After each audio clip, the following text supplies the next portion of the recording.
क्या मतलब है तुम्हारा? मैं बुड्ढा दिखता हूँ तुमको? मेरा वो मतलब नहीं था सर। तो फिर क्या मतलब था? मुझे सिर्फ इतना बताओ, तुम्हारे पास इस तरीके का हेलीकॉप्टर है या नहीं? नहीं। अरे तो पहले बताना चाहिए था। इतनी देर से टाइम पास कर रहा था क्या? सुबह से कोई मिला नहीं? एक्सक्यूज मी, हाँ जी।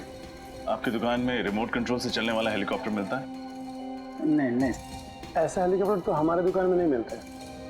अगर ऐसा हेलीकॉप्टर आपकी दुकान में नहीं मिलता है तो आपको पता तो होगा ये कहाँ मिलता है। एक काम कीजिए सर, आगे चले जाइए और पूछ लीजिए, उनको शायद पता होगा कहाँ मिलता है। आपको नहीं पता? नहीं। तो ऐसा बोलो ना।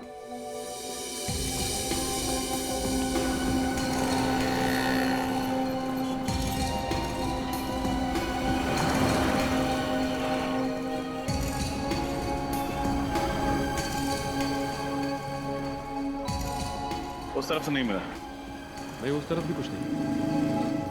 क्या फ्रेंड, हमारा चेहरा लाल क्यों? कुछ नहीं सर, कुछ भी नहीं मिला। उधर एक दुकान है, चल के पूछना।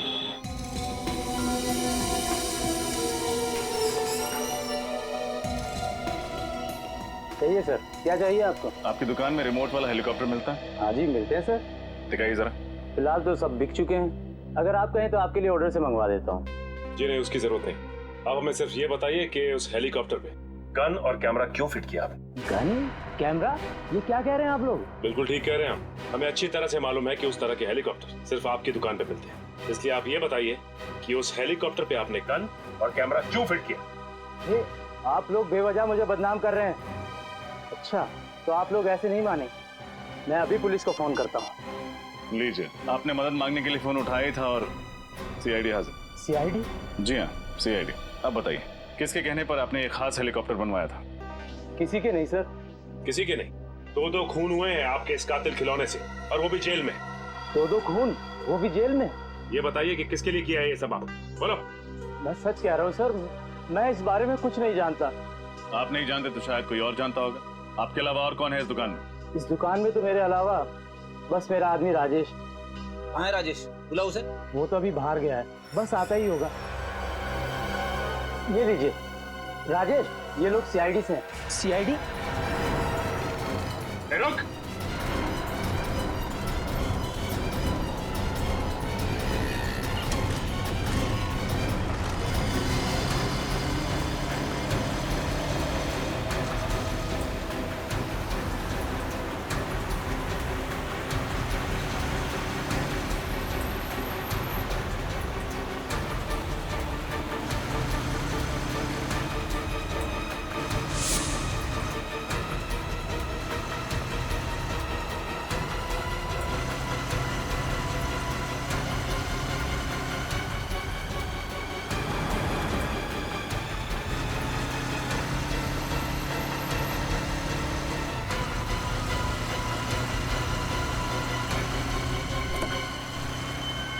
तेरी तो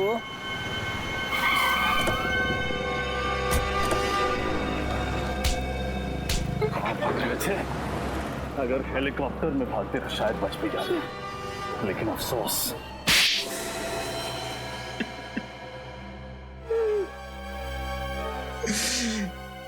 गलती हो गई साहब, मैंने जो कुछ भी किया पैसों के लिए किया। उस आदमी ने मुझे 50,000 रुपए दिए थे हेलीकॉप्टर में गन फिट करने के लिए। पैसों के लालच में तुमने एक खूनी की मदद की? हाँ? गलती हो गई साहब, दोबारा ऐसी गलती कभी नहीं करूं। जेल से निकलोगे तो दोबारा करोगे ना? किसने पैसे दिए थे? पता नहीं, उसका ना तो नंबर याद है, ना एड्रेस, और नहीं नाम। चेहरा याद है उसका? शक्ल थोड़ी थोड़ी याद है उसकी। कम से कम कुछ तो याद आया इसे श्रेया। इससे स्केच बनवा लेते हैं और अपने क्रिमिनल डाटाबेस में चेक करते हैं, हो सकता है ये कोई पुराना अपराधी हो।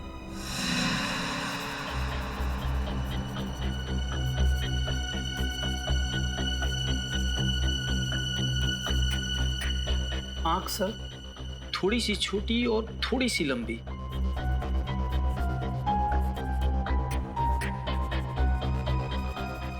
ये सही। होठ बिल्कुल सही, ऐसा है। और बाल सर? बाल बाल छोटे छोटे थोड़े से और सुनहले सुनहले कलर का। हाँ सर, स्केच रेडी है।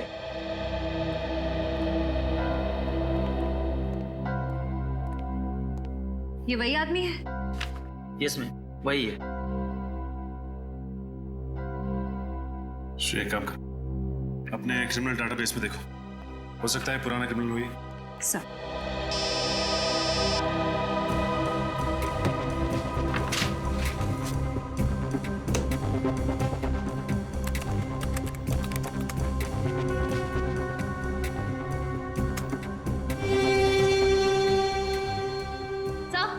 ये जगन नाम का पुराना मुजरिम है सर।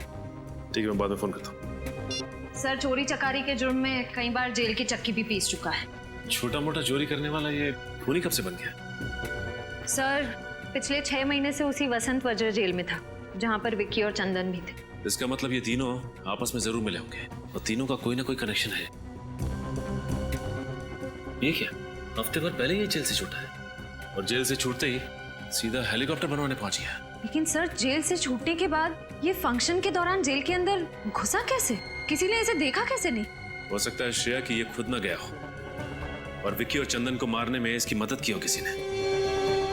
अपने खबरियों को काम पे लगा दो, पता करो कि ये जगन है कहाँ पे। सर देखो रिंकू, अगर तुम्हारी खबर गलत निकली ना तो सोच। क्या साहब, रिंकू की खबर आज तक गलत निकली है? जो अब निकलेगी, जिस कबूतर की आपको तलाश है उससे यहीं पे घोंसला बना रखा है, यही है उसका घर। ये है जगन का ठिकाना। ठीक है रिंकू, ये रखो तुम अपने पास।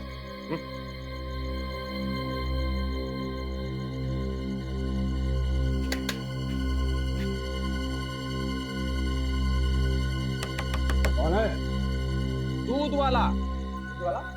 इस वक्त? ओए, ये कोई दूध देने का टाइम है क्या? भैंस का जब मन करता है ना तभी वो दूध देती है। सुबह दूध नहीं दिया तो इसमें मैं क्या कर सकता हूँ?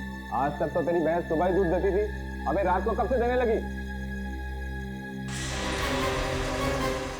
क्या करें, सीआईडी के आने का कोई वक्त ही नहीं होता। सीआईडी? बोल, क्यों मरवाया तूने विक्की और चंदन को? मेरी कोई दुश्मनी नहीं थी विक्की और चंदन के साथ। अगर तेरी कोई दुश्मनी नहीं थी तो उन्हें मरवाया क्यों तू? पैसों के लिए। किसने दिए थे पैसे? बताओ किसने दिए थे पैसे तुम्हें ये सब काम करवाने के लिए?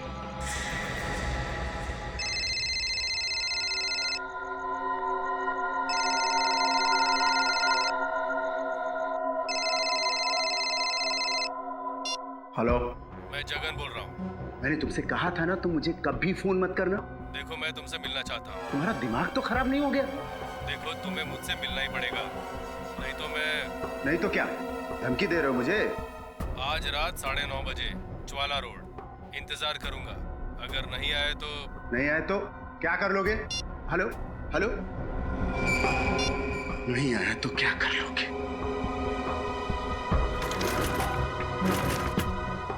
आज तुमसे मिलकर तुम्हारा हिसाब किताब चुकता करना ही पड़ेगा।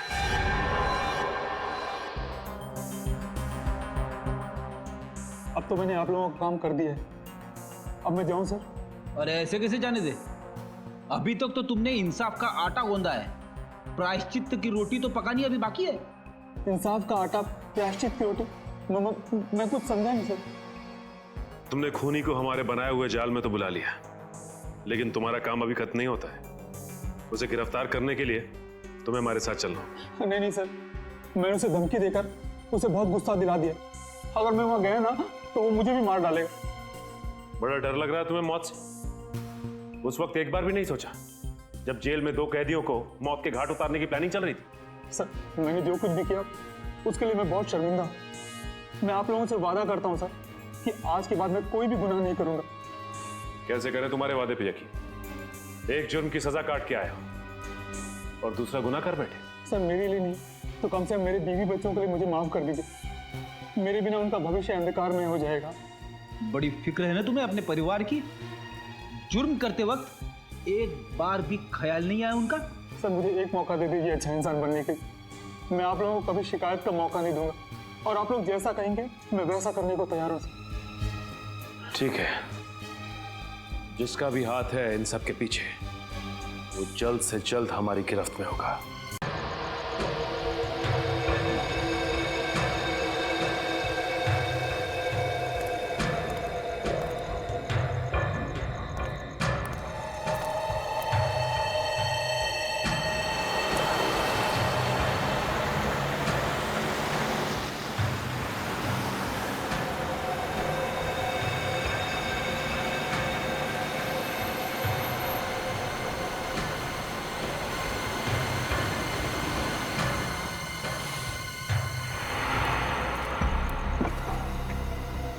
अच्छा हो जो तुम आ गए। मुझे सीआईडी की धमकी देने की तुम्हारी हिम्मत कैसे हुई? देखो सीआईडी तुम्हारी वजह से मेरे पीछे पड़ी है, अब तुम्हारा फर्ज बनता है कि तुम मुझे सीआईडी से बचाओ। अच्छा, मैंने जो तुमसे काम करवाया उसकी कीमत मैं दे चुका हूँ, और तुम्हें सीआईडी से बचाने का मैंने ठेका नहीं ले रखा। देखो मुझे फांसी पे नहीं चढ़ना, तुम्हें सीआईडी से बताना ही होगा कि असली गुनहगार तुम हो, समझे ना? अच्छा, मुझे लगता है तू ऐसे नहीं मानेगा। रुक, तेरा तो एक ही इलाज है। नहीं नहीं नहीं नहीं नहीं, इतना बड़ा धोखा। सीआईडी के सामने गोलीबारी अच्छी बात नहीं है।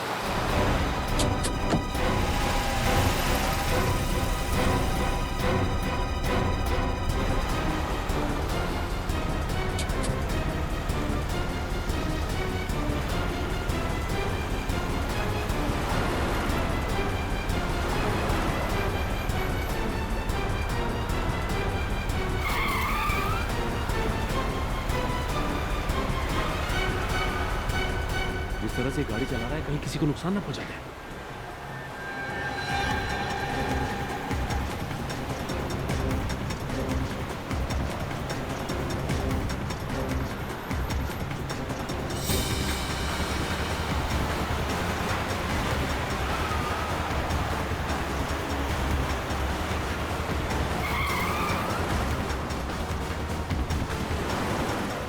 टायर पे गोली मारो।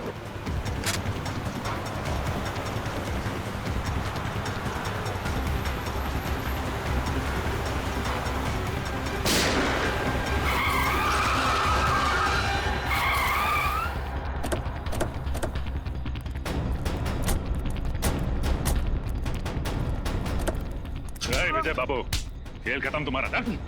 जाने दो मुझे। चल जाने दे, जाने दे। शर्म आनी चाहिए तुम्हें, कानून की सेवा करते और दो कैदियों का खून कर डाला।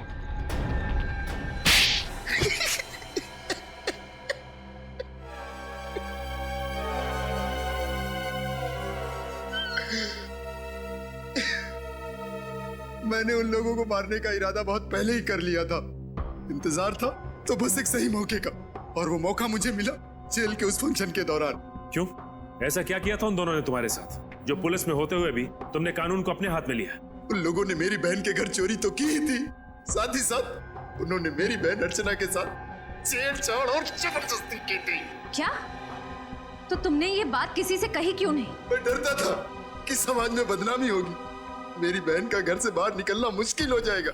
बस इसी डर से मैं अपना मुंह बंद करके बैठा था, और विक्की और चंदन इसी डर का फायदा उठाकर मुझे ब्लैकमेल करने लगे थे। नजरें क्यों चुरा रहे हो विजय बाबू? लगता है हमें देखकर विजय बाबू की आंखों में आंसू आ जाते हैं, इसलिए नजरें चुरा लेते हैं। क्यों? पर चंदन, हमें देखकर विजय बाबू को रोना क्यों आता है? क्योंकि शायद इसे अपनी बहन अर्चना की याद आ जाती है। अरे बाप रे, चंदन, चंदन इसे गुस्सा आ रहा है, इसे बहुत तेज गुस्सा आ रहा है। चंदन, चंदन, मुझे डर लग रहा है। चंदन, मेरे हाथ कांप रहा है। ये अगले हफ्ते तक 20,000 रुपए मिल जाने चाहिए हमें, वरना तेरी बहन अर्चना की दुखद कहानी ना बहुत जल्दी पूरे शहर की जुबान पे होगी बेटा, समझा? और आंखें मत घूर न दिखा। चल काम कर अपना।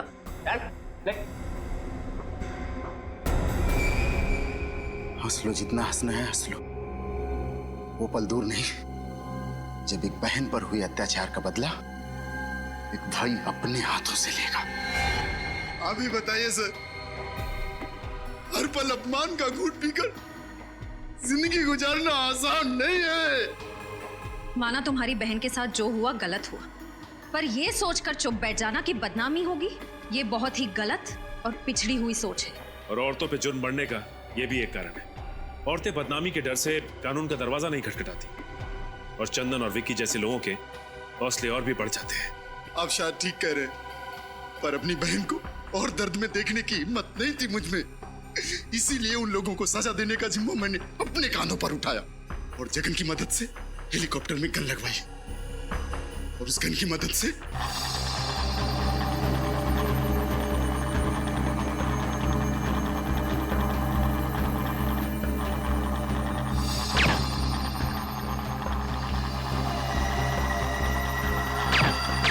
माना कि तुमने जो किया अपनी बहन का बदला लेने के लिए किया, पर अगर बदले की आड़ में हर इंसान जुर्म करने लगे तो समाज में जंगल राज फैलने में देर नहीं लगेगी।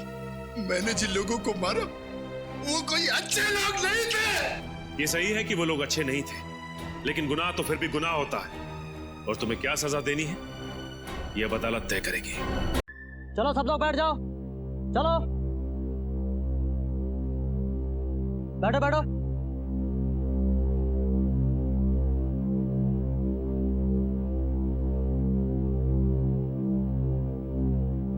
आप सब लोग का स्वागत है।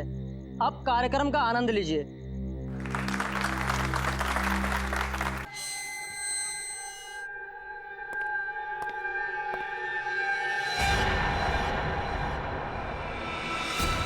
ये क्या गोली?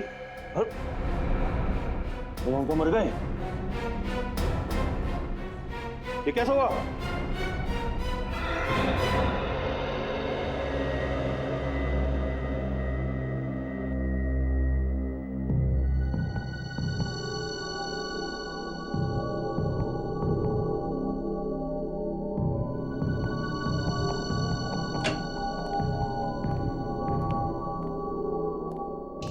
मेरी अनमोल चीज कहाँ चली गई?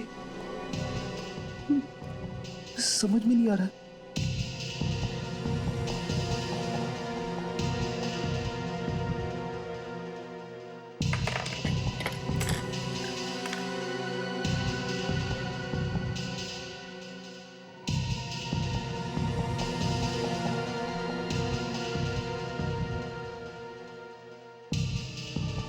एसीपी साहब का डेस्क चेक करूं क्या? अरे नहीं, अगर उन्हें पता चल गया तो वो मुझ पे बहुत गुस्सा हो जाएंगे।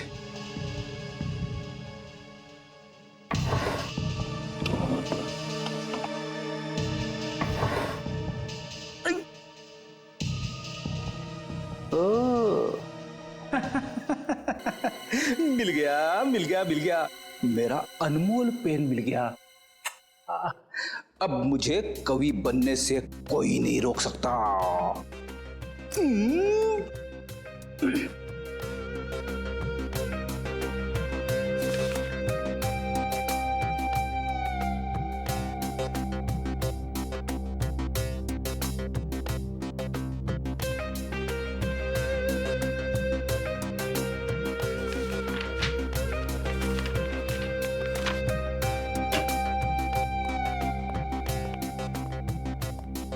क्या बात है फ्रेडी? अपने आप से क्या बातें कर रहे हो? बात ही कुछ ऐसी है। भाई ऐसी क्या खुशी की बात है, हमें भी तो बताओ। सुनना तो आपको पड़ेगा ही। मैं जानता हूं सर, एक आप ही है जो मेरी कला की कदर करते हैं। तुम्हारी कला की कदर?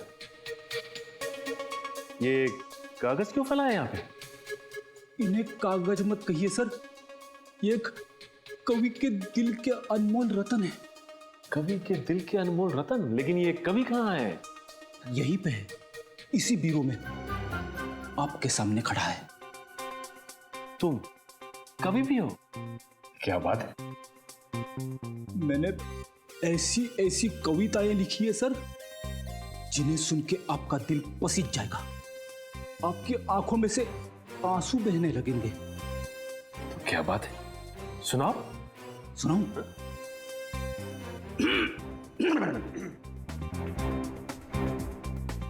हर शाम अपने आंगन में बैठ के जब मैं डूबते सूरज को देखता हूं, हर शाम अपने आंगन में बैठ के जब मैं डूबते सूरज को देखता हूं, तो मेरे दिल में यह ख्याल आता है कि सूरज के साथ साथ पंकज क्यों न चला गया।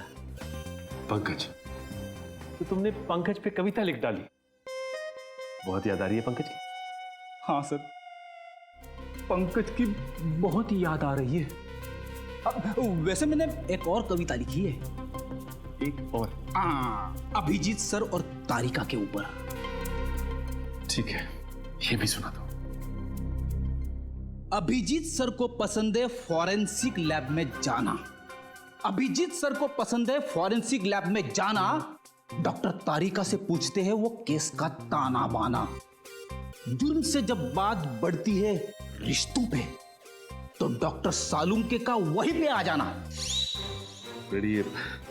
बहुत प्यारी कविता थी, मेरा दिल तो पसीज गया। उससे पहले मेरी आंखों में आंसू आ जाए प्लीज, बस। नहीं, मैंने और 2-4 कविताएं लिखी है, वो तुम दीवारों को सुनाओ। नहीं नहीं,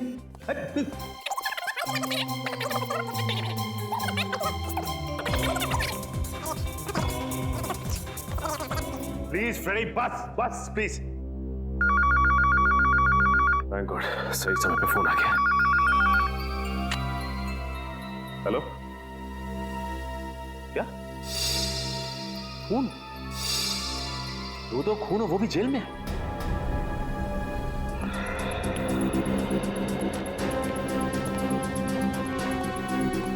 आइए सर, आइए सर।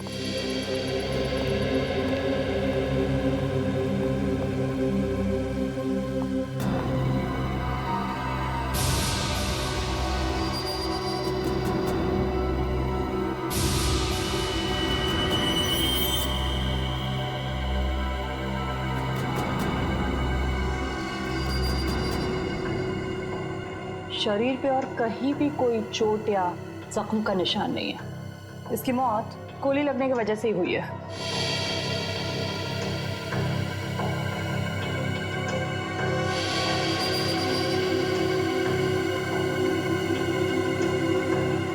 कहीं कोई एग्जिट वुंड भी नहीं है, इसका मतलब गोली शायद शरीर के अंदर ही।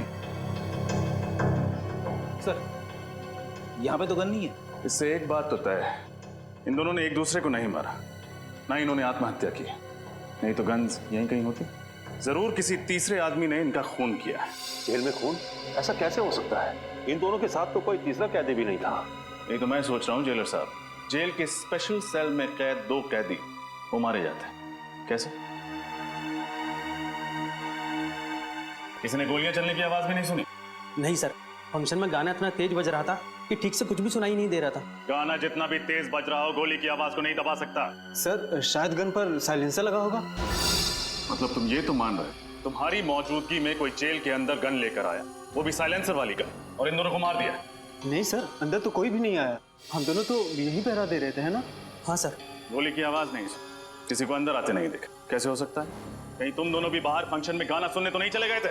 नहीं नहीं सर, हम दोनों तो यहीं थे, आप जेलर साहब से पूछ लीजिए। ये ठीक कह रहे हैं, ये दोनों यही ड्यूटी कर रहे थे। सर, मैं इन दोनों को फोरेंसिक लैब ले जाती हूँ। विकी और चंदन की लाश की पोजीशन को देख के लगता है कि जिस वक्त गोली चली वो दोनों जमीन पर लेटे हुए थे। शायद दोनों सो रहे होंगे जब इन्हें गोली मारी गई। लग तो ऐसा ही रहा है, लेकिन देखना ये गोली चली कहाँ से। बड़ी एक बात तो तय है कि इन्होंने आत्महत्या नहीं की, एक दूसरे पर गोली नहीं चलाई, गोली चलाई किसी तीसरे आदमी ने। और जिस वक्त गोली चली इस सेल में इन दोनों के अलावा और कोई भी मौजूद नहीं था, सेल का दरवाजा भी बाहर से बंद था, तो गोली सेल के अंदर से तो चली नहीं, गोली सेल के बाहर से चली, शायद यहां से। एक काम करो, लाश की पोजीशन पर लेट जाओ। आप मुझे कह रहे? हाँ, यहाँ कोई और तो है नहीं। ठीक है सर, अगर आप कह रहे तो मैं सो जाता हूँ।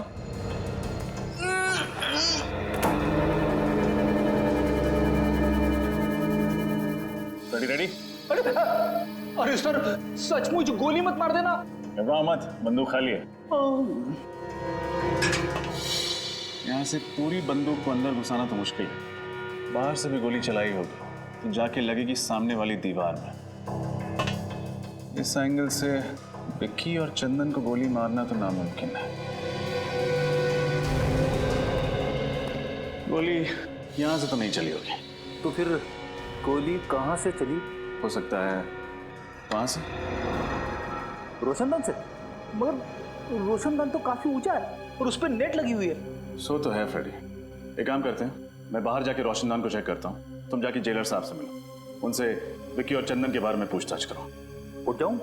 जेलर साहब बाहर हैं, उठना तो पड़ेगा ही।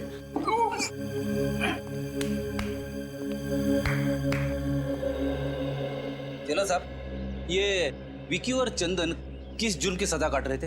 ये दोनों बैंकों और अमीर लोगों के घरों में घुसकर चोरियां किया करते थे। ऐसे कैदियों को स्पेशल सेल में नहीं रखा जाता ना? ठीक है, ज्यादातर हम लोग ऐसे खूंखार कैदियों को स्पेशल सेल में रखते हैं जिन्होंने खून वगैरह किया। तो फिर आपने उन्हें वहां पे क्यों रखा है? नाक में दम कर दिया था इन्होंने। रोज किसी न किसी के साथ मारा मारी झगड़ा, इसलिए मैंने इन दोनों को दूसरे कैदियों से अलग कर दिया। झगड़ा मारा मारी? फिर तो काफी दुश्मन बना लिए होंगे इन दोनों ने इस जेल में। कोई भी कैदी इन्हें पसंद नहीं करता था। जेलर साहब, खून किसी कैदी ने किया है, लेकिन सर उनकी सेल के बाहर हमेशा सिक्योरिटी गार्ड का पहरा रहता था। इतनी सिक्योरिटी होने के बावजूद भी 2 खून हो चुके हैं। एक तो मैं सोच रहा हूँ, जबकि हमारे जेल के अनुशासन और नियम बहुत कड़े हैं, उसके बावजूद 2 कैदियों का कत्ल हो गया। हर आदमी की जांच पड़ताल की जाती है, हर चीज की जांच पड़ताल की जाती है, बावजूद उसके मुझे तो अभी तक यकीन नहीं हो रहा कि हमारे यहाँ ऐसा हो गया। आपको यकीन करना पड़ेगा जेलर साहब, क्योंकि हकीकत यह है कि आपकी निगरानी में 2 खून हो चुके हैं। कैदियों से मिलने कौन कौन विजिटर्स आते थे, उन सब की लिस्ट चाहिए मुझे। ठीक है। ये रोशनदान तो काफी ऊंचाई पर है। यहाँ तक पहुंचने के लिए उन्हीं को या तो एक ऊंचा स्टूल या फिर सीढ़ी की या घोड़े की जरूरत पड़ी होगी। लेकिन ऐसा कोई भी सामान यहाँ तक लाना या फिर यहाँ से ले जाना बहुत मुश्किल है। एक खूनी ऊपर कैसे चढ़ा? और अगर वो वहां चढ़ भी गया तो गोली कैसे चलाएगा? क्योंकि जाली के साथ कोई छेड़खानी तो की नहीं गई, ना ही जाली में कोई छेद है। सर, मैंने जेलर साहब से कह के सारे विजिटर्स की लिस्ट मंगवा ली है जो कैदियों से मिलने आते थे। Very good. हाँ डॉक्टर तारिका।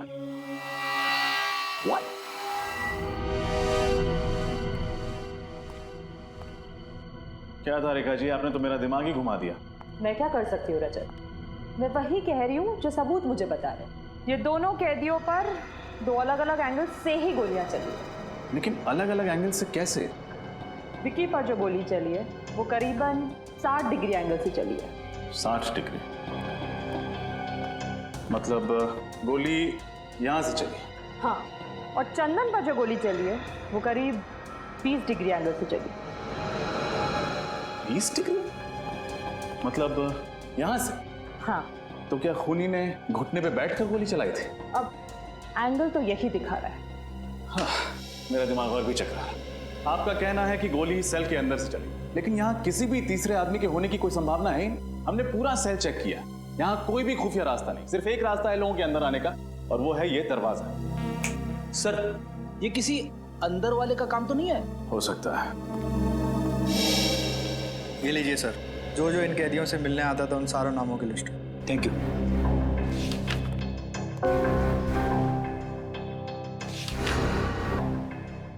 ये देखिए सर, जसलोक नाम का एक आदमी है जो पिछले 1 महीने से 2 कैदियों से मिलने हर रोज जेल में आ रहा है। दोनों कैदियों के नाम? मुन्ना और जकोटा। मुन्ना और जकोटा से मिलते हैं। जल्दी आओ। ये मुन्ना है और ये जकोटा। स्पेशल सेल की 7 वाली जेल में रखा गया है इनको। मुन्ना और जकोटा, किस जुर्म की सजा काट रहे तुम? लुटेरे हैं तुम। सुनसान हाईवे पर मुसाफिरों को रोककर उनके पैसे गहने वगैरह छीन लेते हैं। पर कभी किसी मुसाफिर का नुकसान नहीं किया साहब? मुसाफिरों को नुकसान नहीं पहुंचा, लेकिन जेल के अंदर 2 खून कर दिए। 2 खून?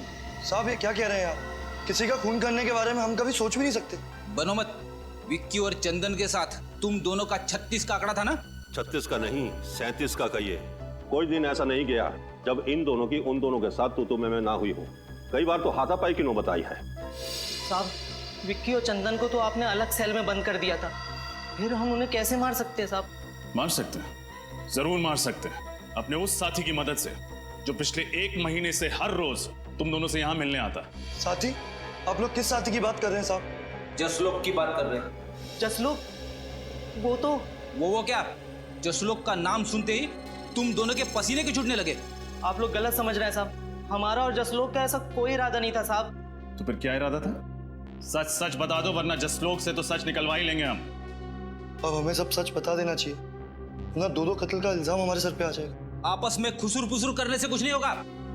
जल्दी बोलो, क्या बोलना है? साहब, विक्की और चंदन हमारे दुश्मन नहीं, दोस्त थे। झूठ, फिर से झूठ। नहीं साहब, हम सच कह रहे हैं साहब।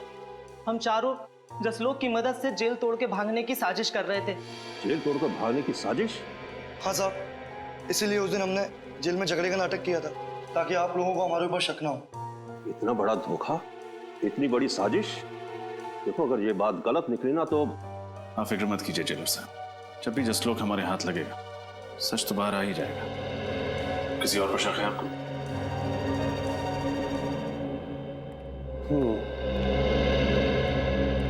ये अजय और वो सत्तू, इन दोनों की भी बहुत बहसबाजी हुआ करती थी विकी और चंदन के साथ। बहस तो होगी ना साहब, वो दोनों हर वक्त झगड़ा करने का बहाना ढूंढते रहते थे। हाँ हाँ साहब, बिना झगड़ा करे उनका तो खाना ही हजम नहीं होता था। कहीं तुम दोनों का झगड़ा जकोटा और मुन्ना जैसा नकली तो नहीं था? नकली? नहीं नहीं साहब, ये क्या कह रहे हैं आप?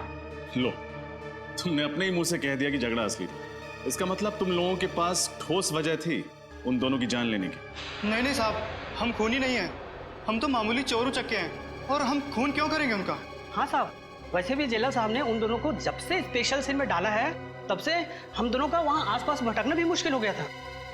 जेलर साहब, ऐसे कौन कौन से लोग हैं जो स्पेशल सेल में जा सकते हैं? सबसे ज्यादा तो इस मनोहर का जाना आना होता था उस सेल में, यही उस सेल की साफ सफाई किया करता था।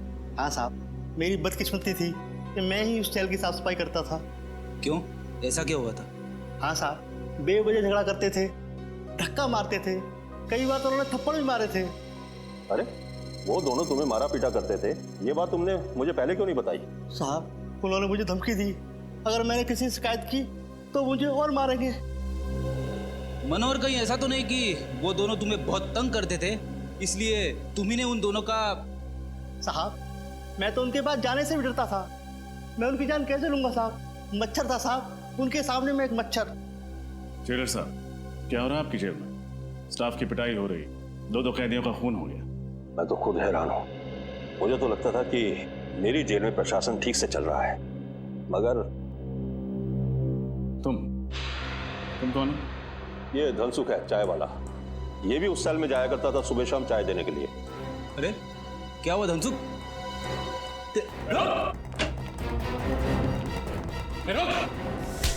मुझे छोड़ दीजिए साहब, मुझे छोड़ दीजिए।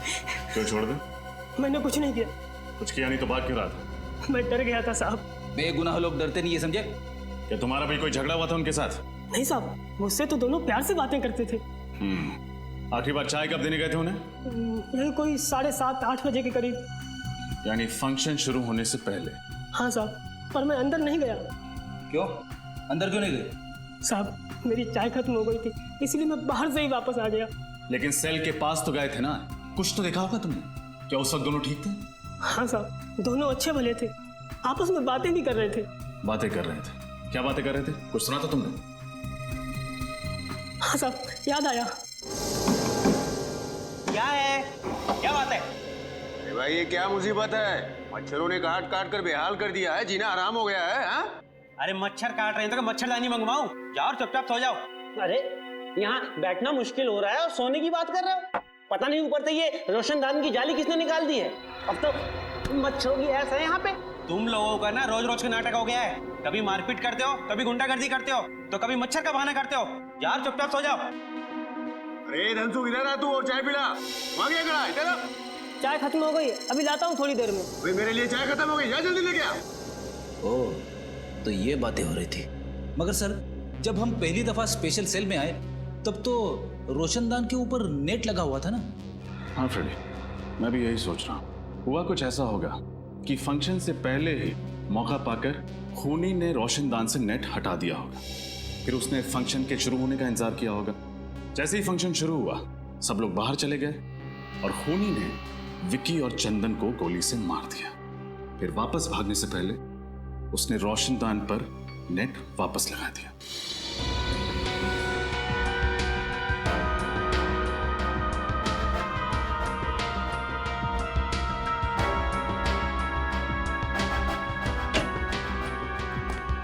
सर, ये रहा जसलोक, बड़ी मुश्किल से हाथ लगा है। 9-2-11 होने के फिराक में था। तो आप हैं मिस्टर जसलोक, जो पिछले 1 महीने से हर रोज मुन्ना, जकोटा, विकी और चंदन से मिलने के लिए जेल में जाते थे। हाँ? क्या बकवास कर रहे हैं सर? एक तो आपका ऑफिसर मुझे जबरदस्ती उठाकर लेकर आया, ऊपर से आप अनाप शनाप बकी जा रहे हैं। अरे जेल में किसी से मिलना गुनाह है क्या? जी नहीं, जेल में किसी से मिलना गुनाह नहीं है, लेकिन जेल से भागने में किसी की मदद करना गुनाह जरूर है। सर मैंने किसी की मदद नहीं की और ना ही किसी साजिश में मेरा कोई हाथ है। देखो मुन्ना और जकोटा अपना मुंह खोल चुके हैं। तुम्हारे लिए यही बेहतर है कि तुम हमारा समय बर्बाद ना करो। बोलो सच। सर मैंने एक बार बोल दिया ना कि मैंने किसी की मदद नहीं की तो नहीं की। बड़ी लगता है ये भाई साहब शराफत से कुछ नहीं बताने वाले। इनके ऊपर उस चीज का इस्तेमाल करना ही पड़ेगा। समझ गया मैं। सर किस चीज की बात कर रहे हैं? अभी पता चल जाएगा किस चीज की बात कर रहे हैं। सर बताइए ना प्लीज। अरे ये क्या है? ये सच बोलने का इंजेक्शन है। सच बोलने का इंजेक्शन?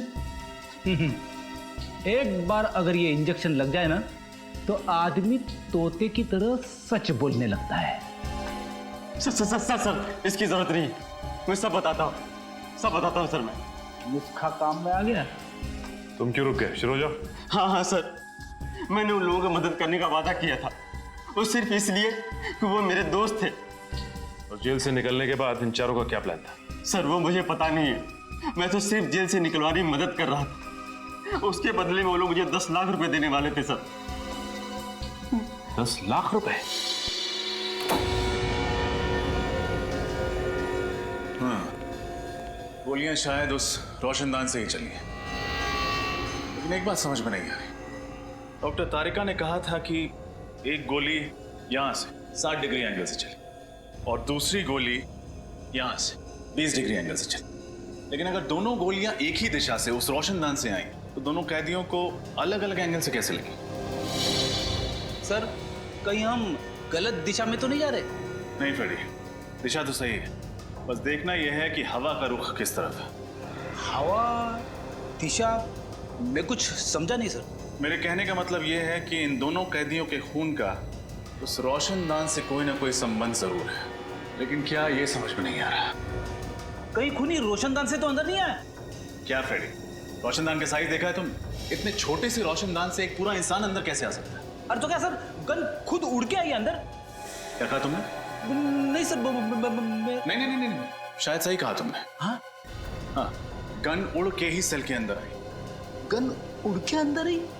हो सकता है गन किसी ऐसी चीज के साथ जुड़ी हुई जो उड़ सकती, जैसे कि कोई खिलौना। हाँ सर, वो छोटे छोटे खिलौने होते हैं ना, वो हेलीकॉप्टर्स, एरोप्लेन, जिन्हें रिमोट कंट्रोल से उड़ाया जाता है। एग्जैक्टली। दरअसल हुआ कुछ ऐसा होगा कि खूनी रोशनदान के उस तरफ नीचे खड़ा हो, उसके हाथ में रिमोट कंट्रोल होगा, उसने इस रोशनदान के जरिए हेलीकॉप्टर को अंदर भेजा होगा। हेलीकॉप्टर में एक कैमरा फिट होगा जिसके जरिए खूनी देख सकता था कि हेलीकॉप्टर कहां जा रहा है। इसके अलावा हेलीकॉप्टर में एक मैकेनिज्म होगा जिससे वो दोनों गोलियां चली होंगी, जिससे कि विकी और चंदन की नींद में ही मौत हो गई। ओह, अब समझ में आया गोलियां 2 अलग अलग एंगल से कैसे चली है।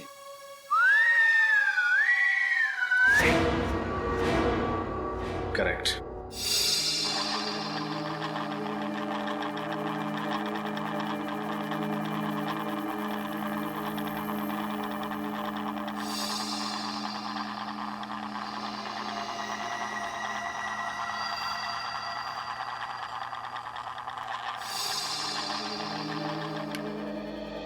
वो हेलीकॉप्टर भी कुछ इस तरह का होगा, इससे ज्यादा बड़ा नहीं हो सकता, नहीं तो फिर वो उस रोशनदान से सेल में घुस नहीं पाता। इसका मतलब ये काम किसी अंदर वाले का ही, जिसे अच्छी तरह से पता था कि रोशनदान की लंबाई और चौड़ाई कितनी है। हो सकता है ये आदमी कोई जेल का कैदी या फिर जेल का ही कोई आदमी, क्योंकि बाहर का कोई आदमी इतनी प्लानिंग से खून नहीं कर सकता। सर ये मुजरिम भी क्या नए नए तरीके निकालते हैं खून करने के लिए। अगर इतना दिमाग किसी अच्छे काम में लगा दें तो समाज का कितना भला हो सकता है। हाँ ये बात तो है श्रेया, खूनी ने दिमाग तो बहुत लगाया इसमें। रिमोट वाला हेलीकॉप्टर और रिमोट वाली गन। और इस तरह का हेलीकॉप्टर बाजार में तो मिलता नहीं होगा, खूनी ने जरूर किसी खास दुकान या कारीगर से बनवाया होगा। या शहर में जितनी भी इस तरह की दुकानें हैं जहाँ पे कस्टम मेड चीजें बनती हैं, वहाँ पता करते हैं। अच्छा, वैसा हेलीकॉप्टर चाहिए था आपको? हाँ क्यों? मुझे लगा ऐसे हेलीकॉप्टर से तो जवान लोग खेलते हैं।